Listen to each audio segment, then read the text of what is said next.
My name is Rachel Hayes, and I am 34 years old. I flew across the country today with a carry-on bag and a gift I spent weeks choosing wrapped and rewrapped until the bow looked just right. I told myself this anniversary might be different, that maybe, just maybe, my parents would finally see me as more than an extra place setting at their table. I did not expect a standing ovation, but I did expect to be allowed through the door of the house I grew up in. Instead, the minute I stepped onto the stone steps of their lakefront mansion in Savannah, everything I had been trying to rebuild snapped in half with one sentence. My brother looked me straight in the eyes, his face calm, but his jaw hard, and told me I was not part of the family anymore. No hesitation, no shame, just a clean cut delivered like he was signing a contract.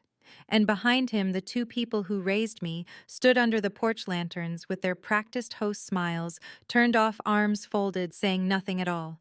They did not argue, they did not contradict him, they did not even blink. They behaved as if what he had said was not cruel, but simply true. As if the hours of travel, the years of swallowing my questions, and the last fragile pieces of hope I had been carrying meant absolutely nothing. I did not scream or beg or ask why. I already knew why.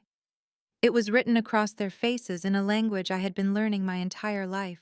I had been erased long before this night. This was just the first time they were willing to say it out loud. So I turned around. I walked back down those steps with the gift still clutched in my hand and something heavier sliding into place behind my ribs. They thought shutting that door would be the end of it, the final scene where the difficult daughter exits and the champagne toasts continue. What they did not know was that I had not come to this house empty-handed. I carried something with me that could crack the foundation of everything they had built and everything they thought they owned, right down to the chandelier hanging over the banquet table. Less than 1 hour after they froze me out on my parents' 40-year anniversary, their perfect little celebration would start to unravel in a way none of them were prepared for. Before I tell you what happened on that porch and why my brother's words were the last straw, let me ask you something. What time is it where you are right now listening to me? Are you watching from your kitchen table, from your bed, from a quiet living room with the television glow bouncing off family pictures? I always wonder how far these stories travel, how many women have sat where I sat feeling excluded in a house full of people who share their last name. Because I promise you this. The Hayes family looked perfect in Christmas cards and press releases, but life inside Hayes Senior Living Group, the company that paid for those lake views and marble floors, never matched the glossy brochures. My parents built their reputation on taking care of other people's parents. Hayes Senior Living Group owned upscale retirement communities across Georgia and the Carolinas. In public, my mom and dad were the couple holding hands at ribbon cuttings, talking about dignity and community and legacy. Their pictures hung in lobby hallways next to framed mission statements and smiling residents. At home, the mission felt simple and brutal. The closer you were to the business, the more you mattered. My younger brother Ethan lived in that inner circle from the moment he could walk. He followed my dad around construction sites in a tiny hard hat, sat in on meetings before he finished high school, and learned how to say words like leverage and return on investment before he learned how to parallel park. By the time he was out of college, he was already introducing himself as the future of Hayes Senior Living. Me. I learned how to read the room, how to keep the house running, and how to disappear quietly whenever talk turned to expansion and acquisition. Teachers told my parents I was gifted with numbers that I should consider accounting or finance. My father smiled for them and then turned to me in the car ride home, asking how I planned to use that talent for the family. Every strength I had was measured against one question: would it feed the company that carried our last name? When I asked about working somewhere else after college, you would have thought I had committed treason. My mother's eyes went flat in that particular way she reserved for betrayal. My father reminded me that family comes first, and real success meant building Hayes Senior Living, not padding someone else's balance sheet. It was a family drama that always ended the same way: their will versus my quiet resistance with guilt, laid on thick like gravy at Thanksgiving dinner. The first time I saw my name literally missing from the story of my own family was the night of my parents' 20th anniversary. They hosted a black tie celebration at their largest community, a place called Magnolia Ridge.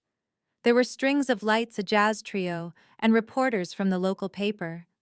I knew it was happening because my mother had been obsessing over the seating chart for weeks. I waited for my invitation in the mail. It never came. On the night of the party, I sat on my twin bed in my small off-campus apartment, scrolling through photos on social media. There they were, my parents, grinning under a floral arch, Ethan at their side in a tux, his arm around my grandmother, all of them bathed in golden light. The caption read, "Celebrating 40 years of love and 20 years of Hayes Sr., living with our amazing family." My name was nowhere in the tags. A few days later, a reporter's profile piece appeared online. It talked about the husband and wife who sacrificed everything to build a company from scratch, supported by their devoted son, who was already helping to guide the next chapter. There was a line about the whole family being deeply involved. Whole family. 2 parents, and 1 golden boy. I stared at the screen until the words blurred. The exclusion did not come with slammed doors or screaming. It came through omission, through being written out of Christmas letters, investor emails, and eventually my parents' will. I did not know about that last part yet, but the ground was already being prepared. So I did the only thing that felt like mine. I built a life that did not depend on their invitations. I went to a state university instead of the private school. My parents preferred paying my way with scholarships, a part-time bookkeeping job, and a roommate who did not mind my odd hours. It was not glamorous. My first apartment after graduation had peeling linoleum and a kitchen sink that groaned every time I turned it on. But it was mine.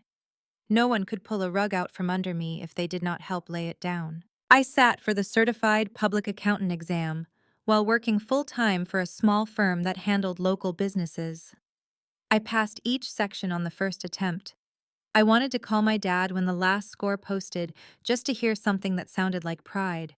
Instead, I took myself out for a cheap Mexican dinner, toasted with a too-sweet margarita, and promised I would never again beg for what should have been freely given. A few years later, I left that firm and opened a small practice of my own, focusing on family-owned companies that wanted clean books and straight answers. My parents called it my little side gig. Whenever I visited for Christmas or Thanksgiving, my mom would pat my hand and ask gently when I planned to come back and do something real, meaning something for Hayes Senior Living. The only time my work seemed to matter to them was when their own numbers started to squeeze. A regional competitor went under. Interest rates shifted.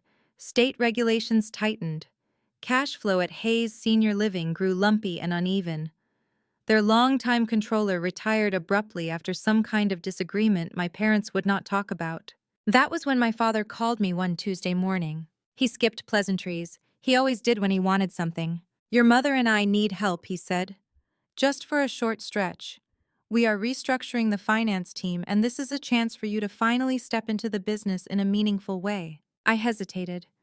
Every cell in my body remembered walked backward out of rooms where I had not been wanted. But part of me still ached for a seat at the table. Part of me wondered if this was the moment things might change, if the lifelong favoritism could ease into something resembling balance. I told him I would think about it. He took my hesitation as negotiation and sweetened the offer with phrases like long-term opportunity, future leadership, and the word that had hovered over my life like a ghost inheritance. He reminded me how wills work, how succession in a family business often rewards the child who commits fully. He did not say what would happen to the child who stayed outside the circle, but he did not have to. In the end, I said yes. I told myself I could keep my boundaries, that I would simply be an independent contractor helping to stabilize their reporting. I told myself that I was not stepping back into toxicity, just peeking around the edge. I was wrong. From the inside, Hayes Senior Living did not look much like the mission statements on the wall. The first thing I noticed was the hours. Payroll reports landed on my temporary desk with unexplained gaps in staff time. Nursing aides and dining room workers clocked in for 8-hour shifts, but somehow the totals paid were closer to 6. Overtime hours appeared on draft summaries only to vanish quietly from the final versions approved for payment. When I asked about the discrepancies, the human resources director, a polished woman named Tricia, laughed lightly and said it was just the way senior care worked. We round down things like overlap and handoff, she said. You cannot bill for every minute spent chatting in hallways. Her tone made me feel childish for even asking. But the more I looked, the worse it got. Time cards were routinely edited after the fact, always in the company's favor. Staff were told to clock out before finishing evening tasks, especially on holidays when overtime pay would spike. The residents still received their care because those workers were devoted, but they were effectively donating hours to keep the budget in line. Then I started reviewing the records for pandemic relief grants and state incentive programs. These funds had been given to keep staff employed, to cover hazard pay, personal protective equipment, and emergency sick leave. On paper, Hayes Senior Living hit all the right notes. The grant applications were heartfelt and beautifully written, full of phrases like frontline heroes in protecting our elders. In the internal ledger, the money told a different story. Transfers trickled out of the main operating accounts into vague internal funds with labels like strategic initiatives and legacy enhancement. Those funds, in turn, paid for things that never appeared on any grant report: a remodel of my parents' lake house first-class flights to a luxury conference in Arizona, an art installation in the flagship facility that just happened to be created by a friend of my mother's at a breathtaking price. I brought a summary of my concerns to a management meeting, careful with my words. I was not accusing. I told myself just raising questions like any responsible accountant would. My father sat at the head of the conference table, Ethan at his right hand, Tricia beside him. The explanation I got was smooth and practiced. Tricia talked about timing differences and reimbursements. Ethan said I was reading line items without understanding the bigger strategy. My father folded his hands and used his serious voice, the one that had charmed investors for decades. "We have always done things by the book, Rachel," he said. "You are looking at snapshots and drawing conclusions that could hurt the family. You do not want to do that, do you?" The room went still in a way that had nothing to do with respect. It felt like a warning. I walked out with a printed packet of their answers, but my unease grew heavier with each step. After that meeting, emails that once copied me stopped appearing. Conversations hushed when I stepped into doorways. Ethan started introducing me to others as just helping out for a bit, as if I were some distant cousin picking up a seasonal shift. It was a familiar feeling. Exclusion dressed up as politeness. That was when I started quietly saving copies of documents, payroll summaries, email threads, internal memos about grant allocations. A folder on my personal cloud drive slowly filled with evidence I did not quite have the courage to name as such. I told myself it was just a safeguard, the kind of backup any careful accountant might keep. But deep down, I knew I was building a lifeboat in case the ship went under. My temporary assignment ended with a short meeting in my father's office. He thanked me for my help, said the company was moving in another direction with finance, and assured me that the door was always open if I wanted to come back in a more permanent capacity.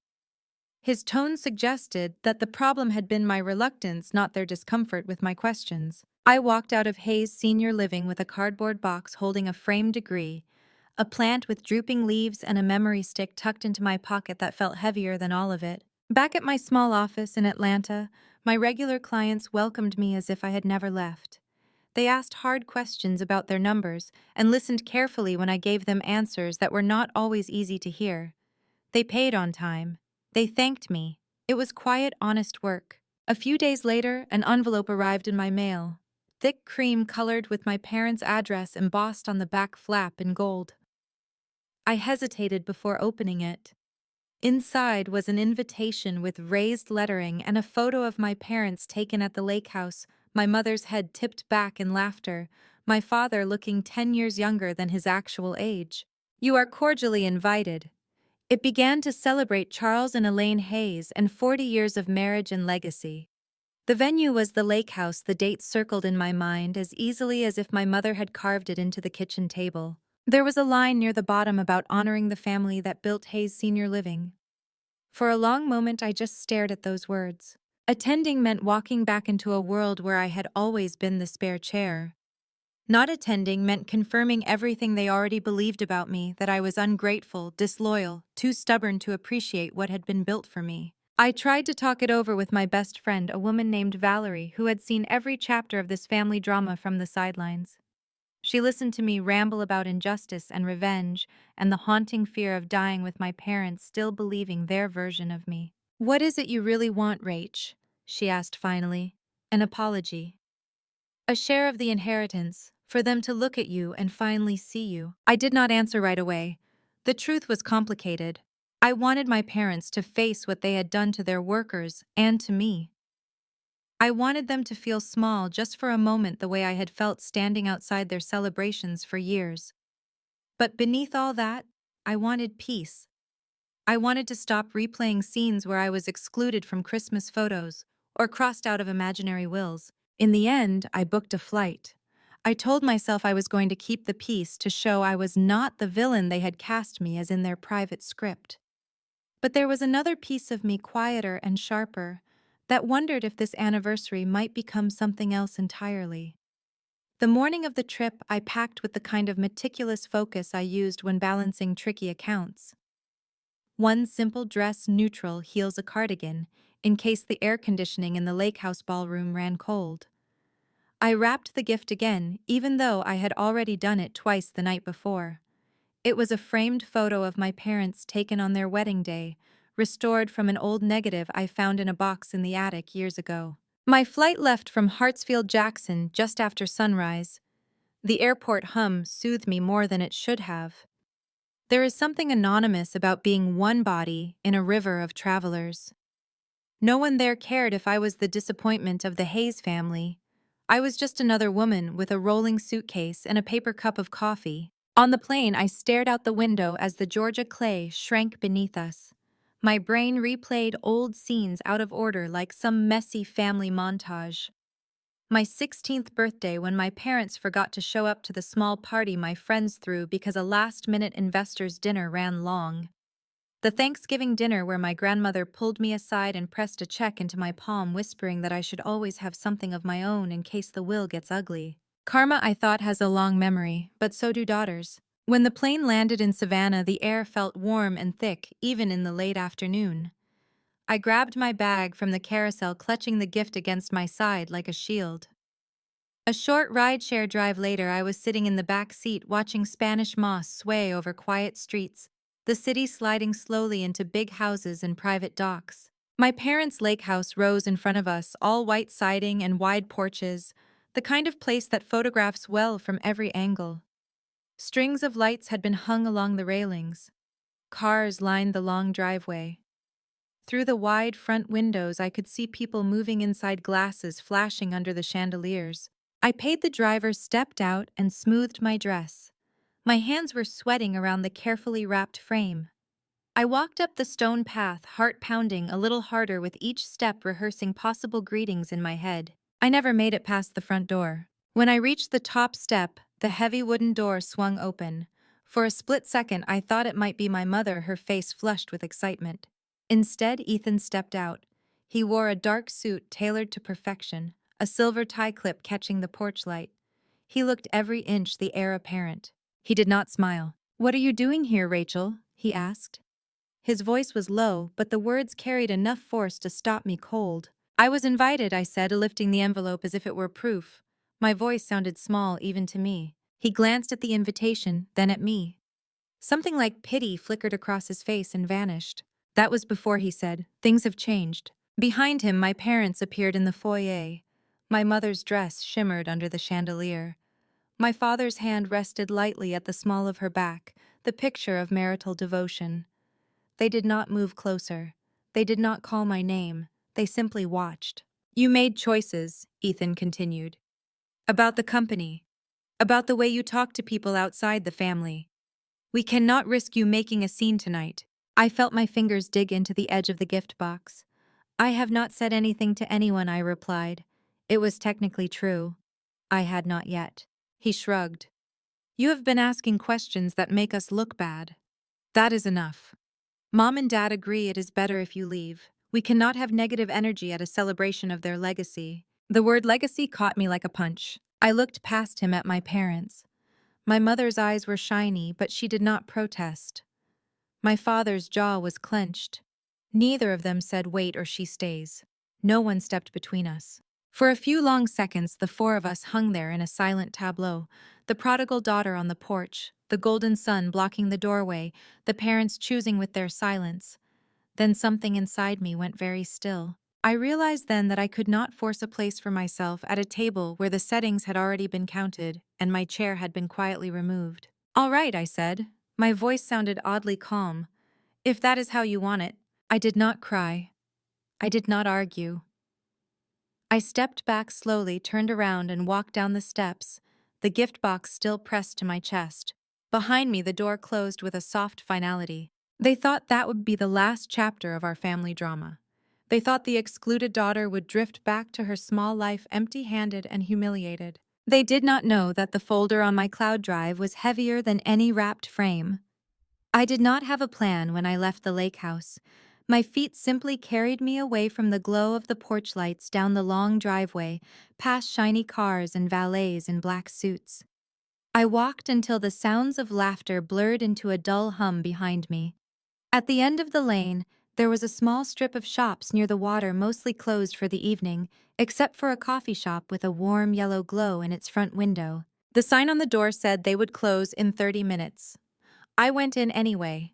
The barista barely looked up, just nodded when I asked for a black coffee. I took my cup to a corner table near the back, my hands wrapped around the heat like I could absorb some of its steadiness. For a while I just sat. The images kept replaying in my mind. Ethan's face on the porch, my mother's dress shimmering like ice, my father's silence. I thought about every birthday they had phoned in every Christmas morning when Ethan opened a new set of keys and I unwrapped another book with a generic inscription. I thought about the Thanksgiving dinner 2 years earlier when my grandmother had tried to bring up her will and my father had shut her down with a tight smile and the words, "We have it under control, Mom." I also thought about the caregivers whose pay stubs I had examined, the nurse who had worked a double during an outbreak, the young man who cleaned residents' rooms for 10 hours but was only paid for 8.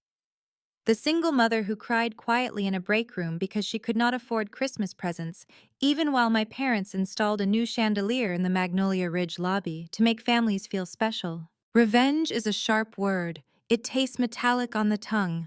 But justice is slower. It builds like a storm you can feel in your bones. I pulled my laptop from my bag and opened it. The familiar login screen blinked up at me, unbothered by family betrayal. Within seconds, I was staring at the folder I had created months ago, the one labeled Hayes Working Papers in a private section of my cloud drive. I clicked it open. Rows of file names stared back at me. Payroll summaries, adjusted time card logs, internal emails about reallocating grant funds.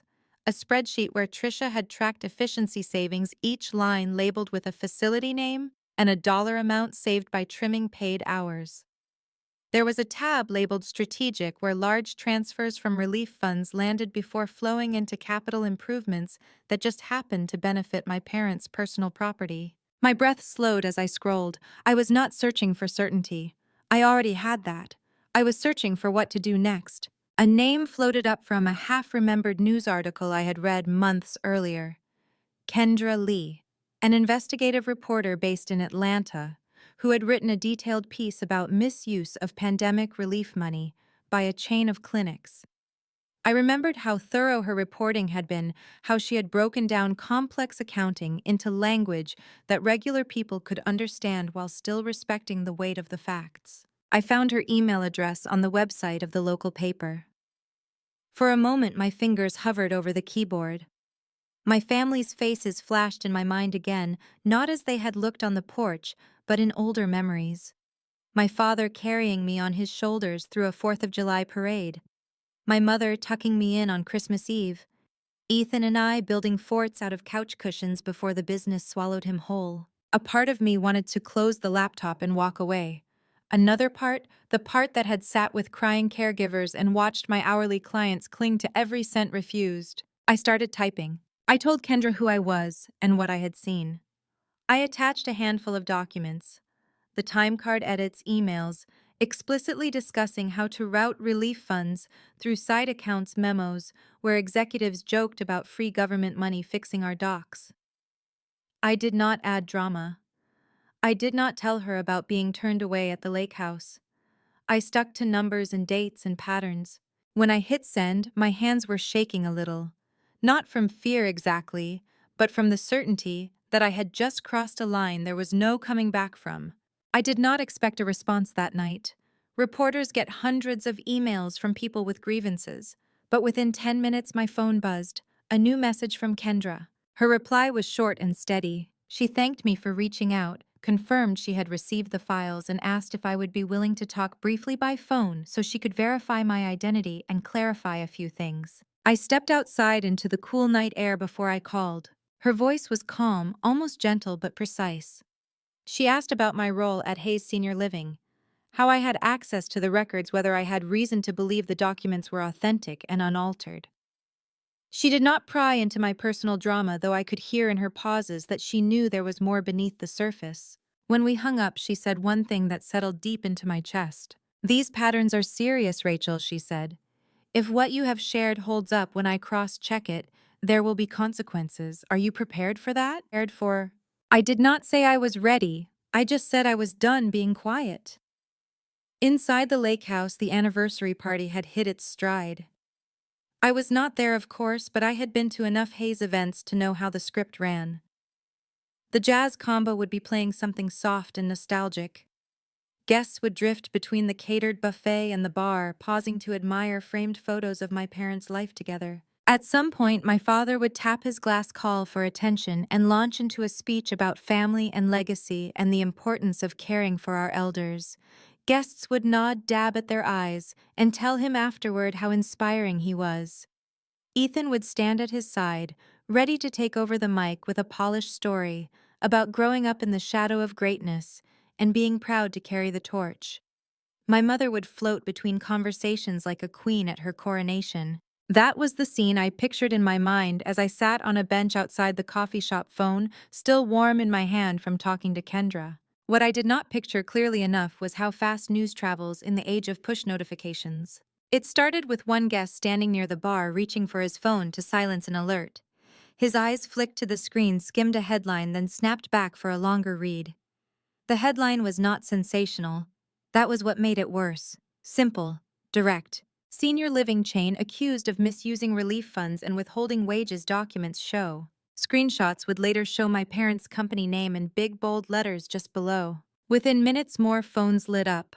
A niece from my mother's side, a city council member from Savannah, a vendor who supplied food to 3 of our facilities.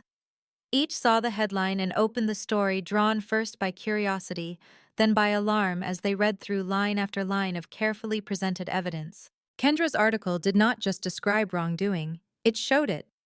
There were excerpts from internal emails, copies of timecard alterations with staff names blacked out, and side-by-side comparisons of grant applications and the actual use of funds. There was even a photo of a remodel project at the lake house labeled as capital improvement of common areas in an internal memo while being paid from relief accounts intended for staff support. In the article, I was not named. I had asked Kendra to keep me anonymous, at least initially for safety, and because I did not want this to look like a simple family feud, revenge story.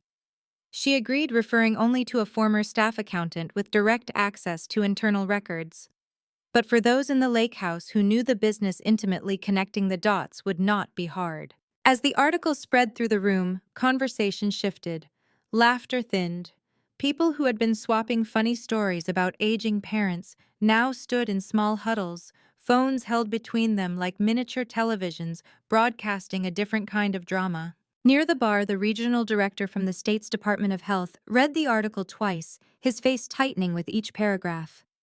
He excused himself from a conversation with my aunt, stepped aside, and made a phone call.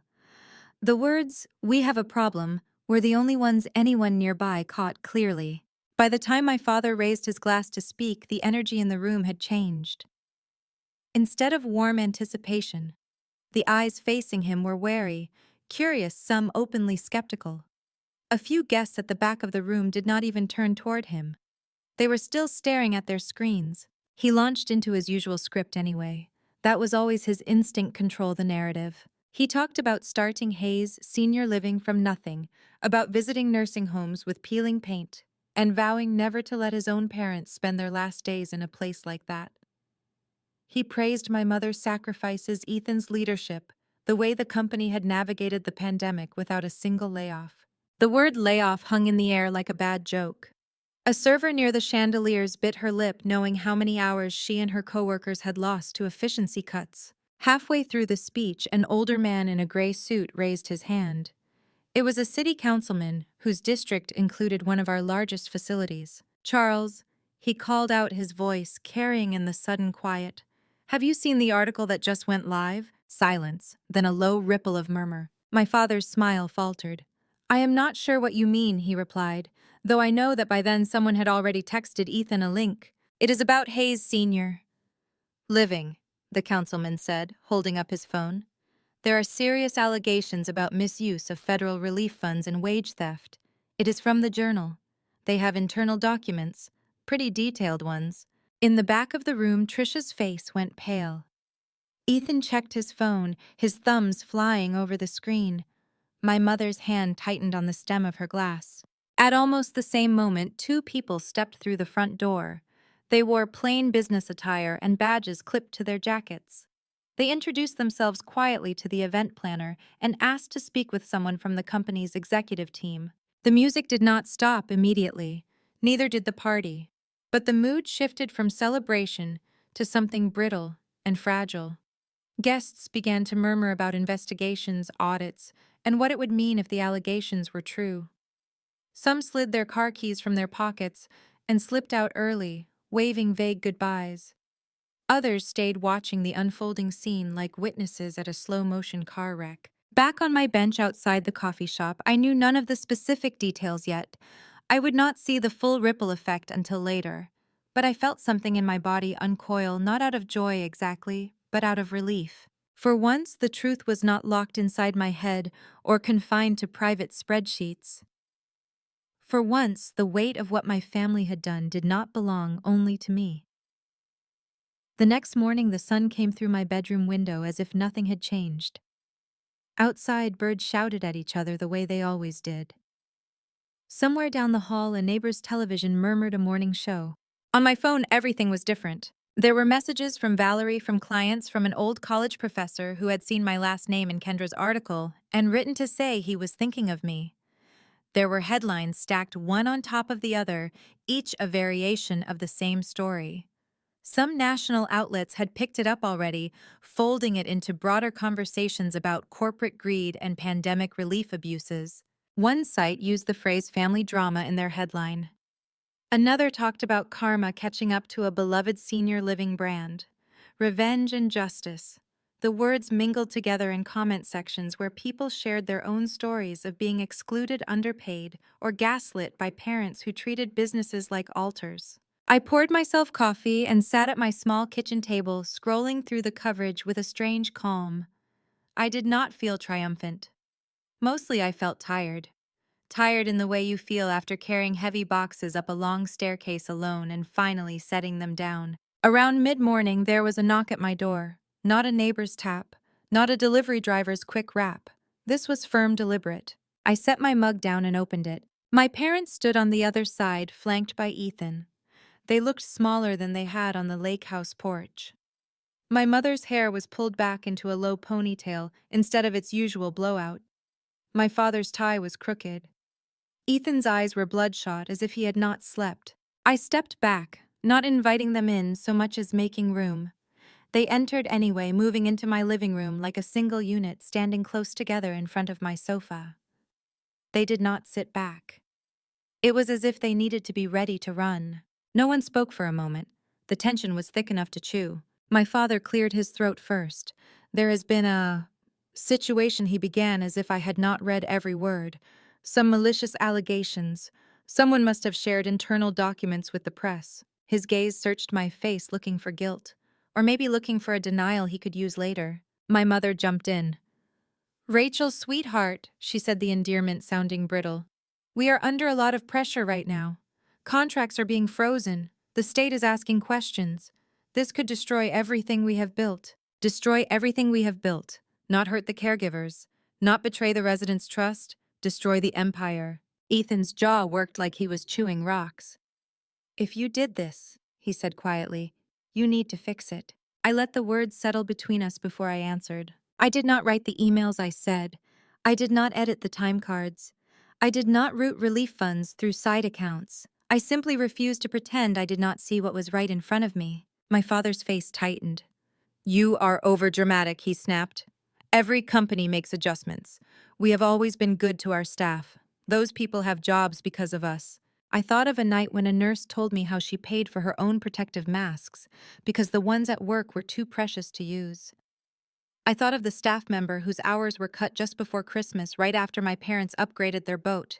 Being good to people does not usually require hiding things, I replied. My mother's voice wobbled. Rachel, this is family business. You never take family business to strangers. This is a betrayal. Something in me snapped at the word. A betrayal. I repeated, my voice rising for the first time. Like leaving me out of your anniversary parties, like treating Ethan as the only child who mattered, like using Grandma's savings to remodel the lake house instead of upgrading the broken lifts at Magnolia Ridge. They flinched at that last one. They had not known I knew about that. Before any of them could respond, another knock sounded at the door. This one was lighter but unmistakably confident. I opened it to find Tyler on the other side. Tyler was the regional operations director at Hayes Senior Living, a man I had known since my late teens, when he worked as an assistant manager at the first facility.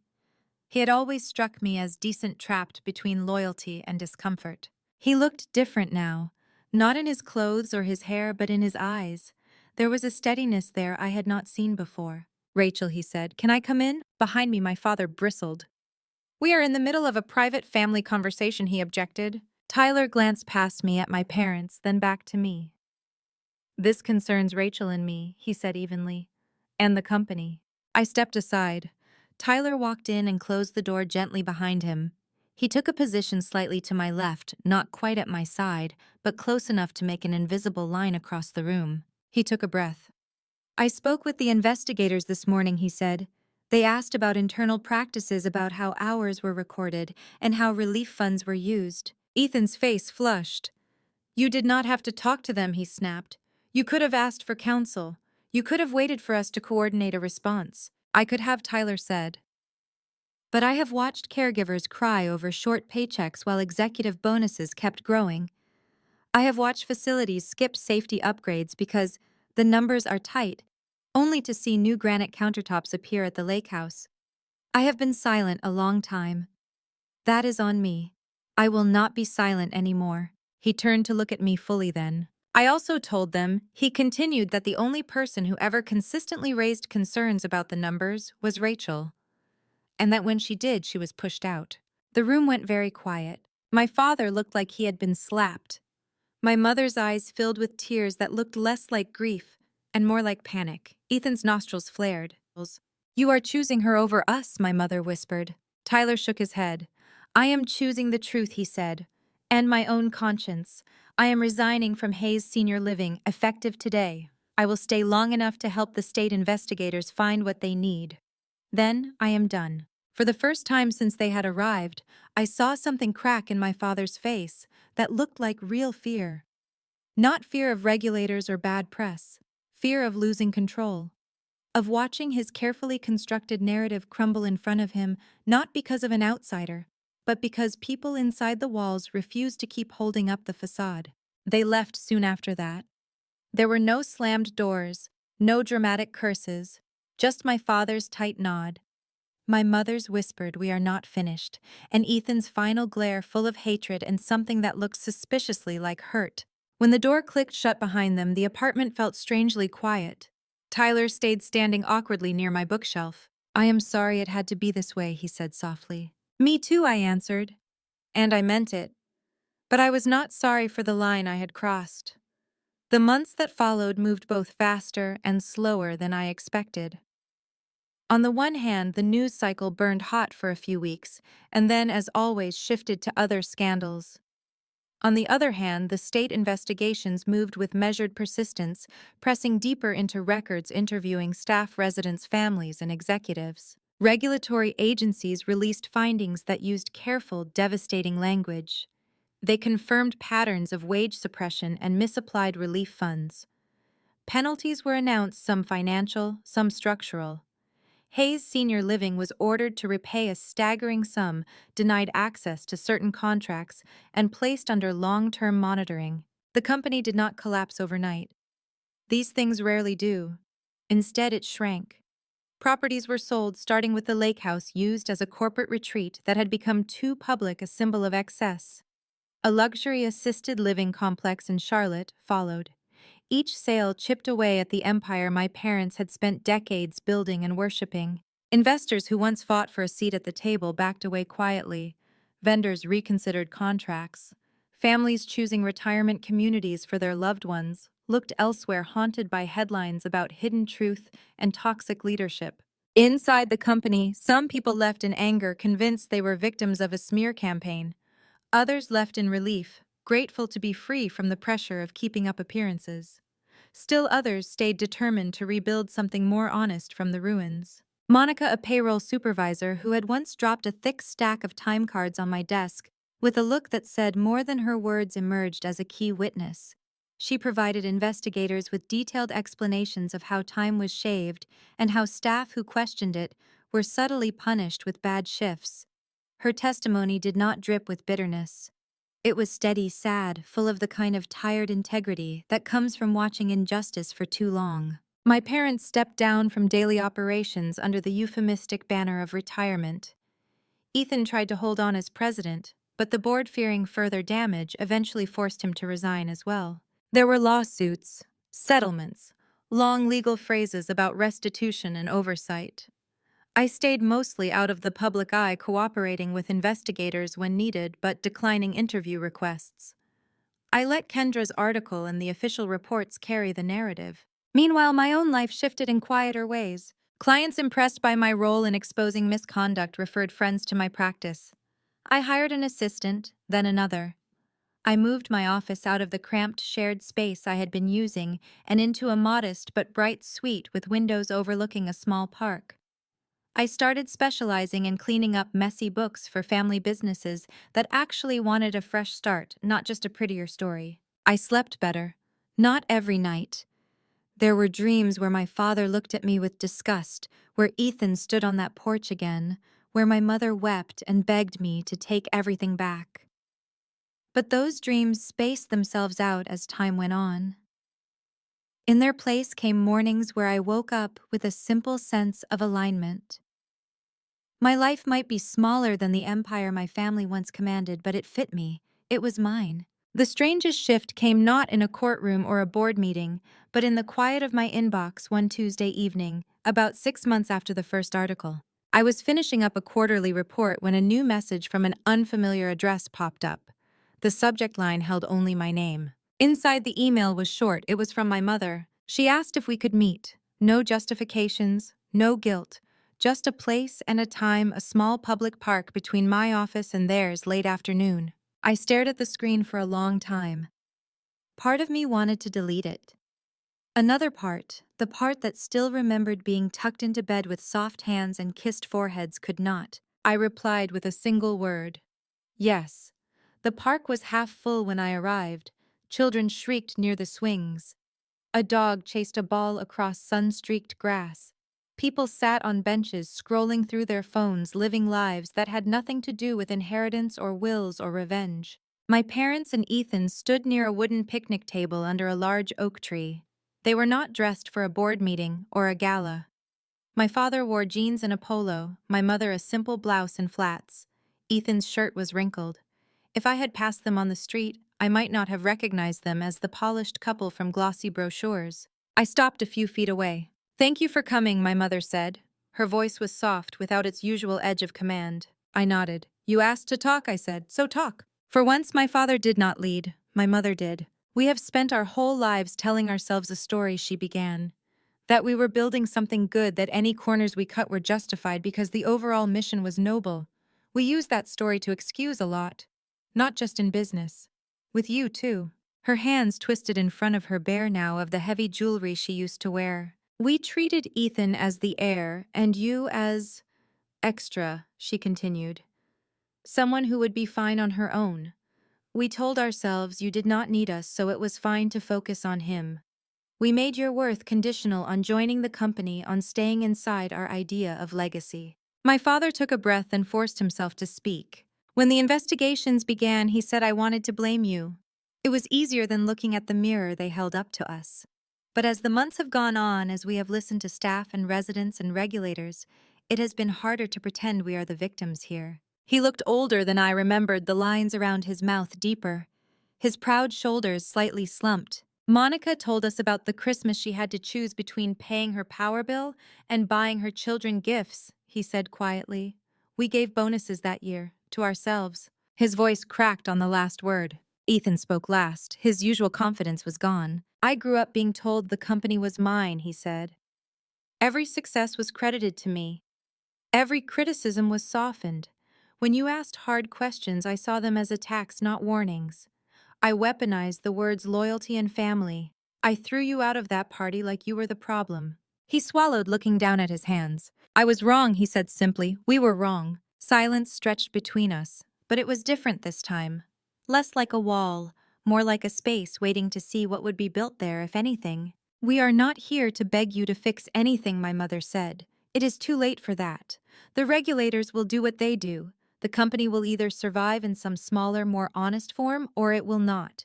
We wanted to say we are sorry, not for getting caught, for the harm, to you, to our staff, to the people who trusted us. Her voice shook. We told ourselves we were generous parents because we paid for school and let you live in nice houses. But we did not give you the one thing you needed most, the right to exist as yourself without conditions. I watched their faces as they spoke. There were no excuses about everyone doing it, no attempts to reframe themselves as misunderstood saints. There was just a tired, painful acknowledgement of what they had done. Forgiveness is a strange thing. People talk about it like a simple door you either walk through or do not. In my experience, it feels more like a bridge built one plank at a time, some boards sturdier than others, some days easier to cross than others. I took a slow breath. I appreciate the apology, I said, and I believe you mean it. But forgiveness for me is not about pretending none of this happened. It is not about stepping back into the roles we once played, where my value depended on your approval, and I ignored every red flag for the sake of peace. I met each of their eyes in turn. I can forgive you. I continued, in the sense that I will not spend the rest of my life plotting ways to make you hurt. I do not want revenge anymore. I have seen what living for legacy alone does to a person. But that does not mean I am coming back into the business. It does not mean I will forget who you showed me you were when you locked me out on that porch. My mother blinked back tears. My father nodded slowly as if he had expected nothing less. Ethan looked like he wanted to ask for another chance, then thought better of it. There will be a will reading eventually, my father said, attempting a wry smile that did not quite land. The irony is, there is less to divide now. For what it is worth, the lawyers are rewriting it. It will be more balanced. But if you choose to walk away from any inheritance, we will respect that. The word used to burn in my chest. Now it felt strangely light. We will cross that bridge when we come to it, I said. Right now, I am more interested in the present than in who gets the lake house that is probably going to be sold anyway. To my surprise, my mother laughed, a small broken sound that still somehow held warmth. We talked a little longer, not about numbers or penalties, but about small things. My work, the residents who still asked after my grandmother, the caregiver whose kid got into college. It was awkward and halting, but not hostile. When we parted, there were no dramatic hugs, just a series of quiet nods and a strange kind of peace. As I walked back toward my office, the late afternoon sun casting long shadows on the sidewalk, I realized something important. The real revenge had never been the article, the investigation, or the financial penalties. Those were necessary, yes, to bring justice and balance. But the deepest act of payback, the one that truly turned the tables, was choosing myself in a family that had taught me my worth lay only in serving them. Sometimes I imagine a different version of my life, one where I swallowed my doubts, stepped into a corner office at Hayes Senior Living, and learned how to edit time cards without flinching. In that version, my parents would be proud of me. The Christmas cards would include my picture. The will would name me as a loyal heir. But in that version, I would have to live with the knowledge that every holiday bonus came on the backs of underpaid workers. That every champagne toast at the lake house tasted faintly of stolen wages and misused relief checks. I would have a place at the family table, but I would have to leave my dignity at the door. In this version, I lost the illusion of belonging. I gained something quieter and stronger. I built my practice into a firm that specializes in transparency.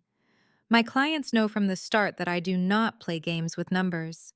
Some walk away when they realize that. The ones who stay tend to sleep better. So do I. I mentor younger accountants, especially those from families that pressure them into taking roles they do not want. I tell them what I wish someone had told me, that loyalty without respect is not loyalty, it is manipulation. That legacy built on secrecy is just a slow-moving disaster. That no inheritance, no wedding invitation, no Christmas gathering is worth trading your conscience for. Holidays still sting sometimes. When Thanksgiving rolls around and friends head home to big chaotic family dinners, I feel a tug of what might have been. I still see my parents occasionally in small doses. A coffee here, a short visit to a facility where residents I love still live. Our relationship is not a fairy tale ending. It is a cautious coexistence with boundaries that I guard carefully. There are moments of grace. The day my mother called just to ask how my week was with no agenda. The afternoon my father admitted he had read an article about ethical leadership and recognized some version of himself in the negative examples. The text from Ethan months after our park meeting, saying he had started working for a nonprofit that advocated for seniors' rights and that he finally understood why I had done what I did. I do not hold those moments out like trophies. I hold them gently, knowing they are fragile and that the past does not vanish just because the present looks softer. Sometimes late at night I still see myself on that porch, gift in hand, watching the door close. But now when the scene plays in my mind, I also see what came next.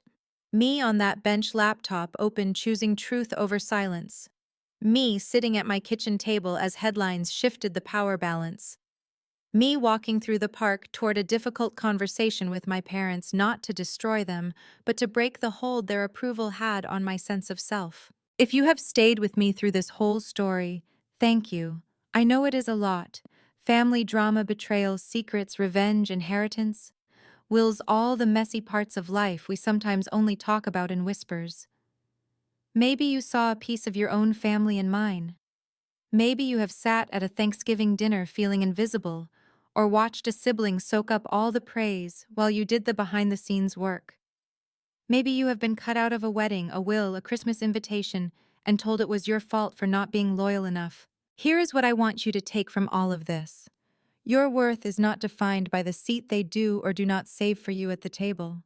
It is not measured in shares of a company, in lines of a will, or in how convincingly you can smile through injustice. Your worth exists even when others refuse to see it. Choosing yourself is not selfish. Sometimes it is the only way to stop a cycle of generational manipulation and toxic favoritism. Sometimes the most powerful revenge is not watching their mansion or their company fall, but watching yourself rise anyway on your own terms. If this story resonated with you, if you have your own hidden truth or family drama you are still carrying, I hope you will stick around. There are more stories like this from women who have walked through betrayal and come out the other side with their integrity intact. If you feel like it, share your own experience in the comments or hit subscribe so you do not miss the next chapter. Your time, your attention, your empathy mean more than any inheritance I could have fought for. And wherever you are, whatever time it is where you are listening, I hope you remember this. Sometimes the tables do not turn by accident. Sometimes they turn because someone like you finally decides to stand up and push.